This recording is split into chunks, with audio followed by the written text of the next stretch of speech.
I'm here with Sean Spence, and we're just really just reflecting on 3 fabulous sessions that we've been running over the last 2 or 3 months on caring and the link between that and excellent leadership. So, Sean, I think just looking back, the first session that we ran, we talked about caring as a differentiator for leaders. What were some of the key things you took from that first session?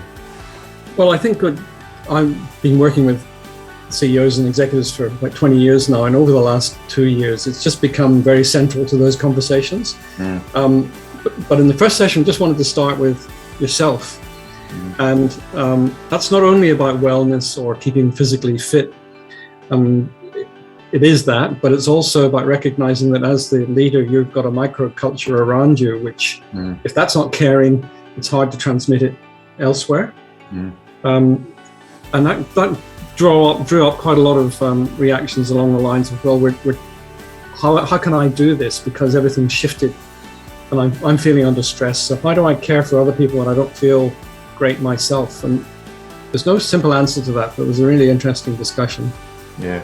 And then we moved on to in the second session, and we discussed, are you responsible for designing a system that cares? So do you want to just chat about that?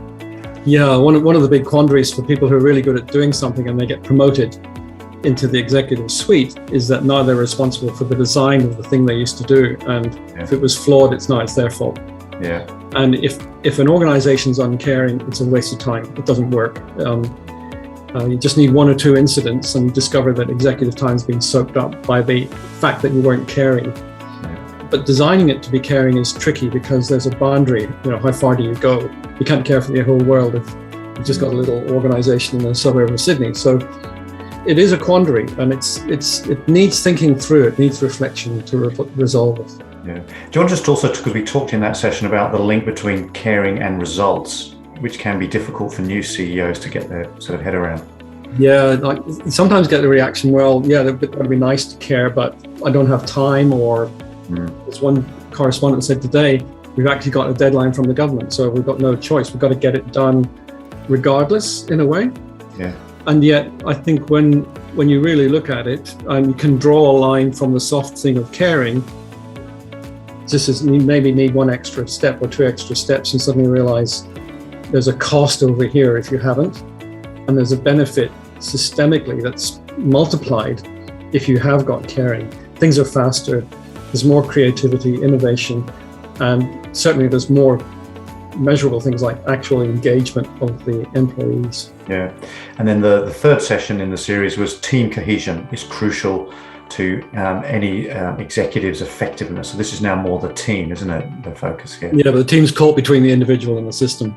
Yeah. So this is how sometimes the team or members of the team are the ones that have to transmit this notion into practical terms in their own parts of the organization day to day.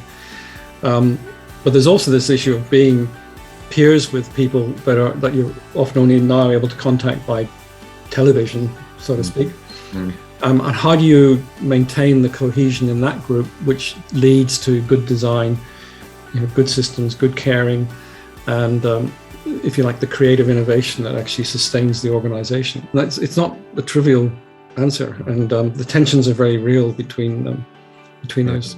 And looking forward, do you think this is now embedded in the best leaders and the most effective leaders? This sense of caring.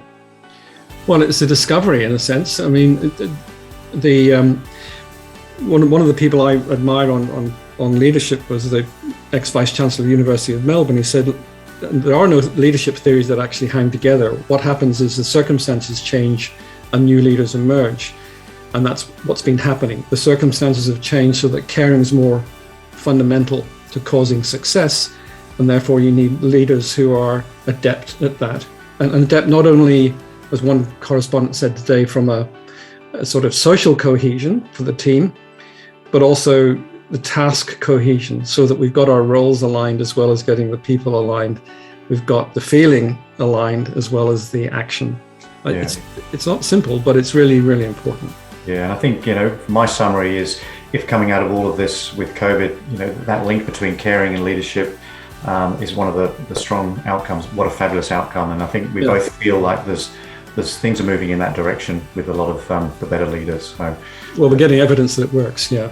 exactly. Well, thanks again, Sean. Fantastic. Great. Thank you very much indeed. Speak again.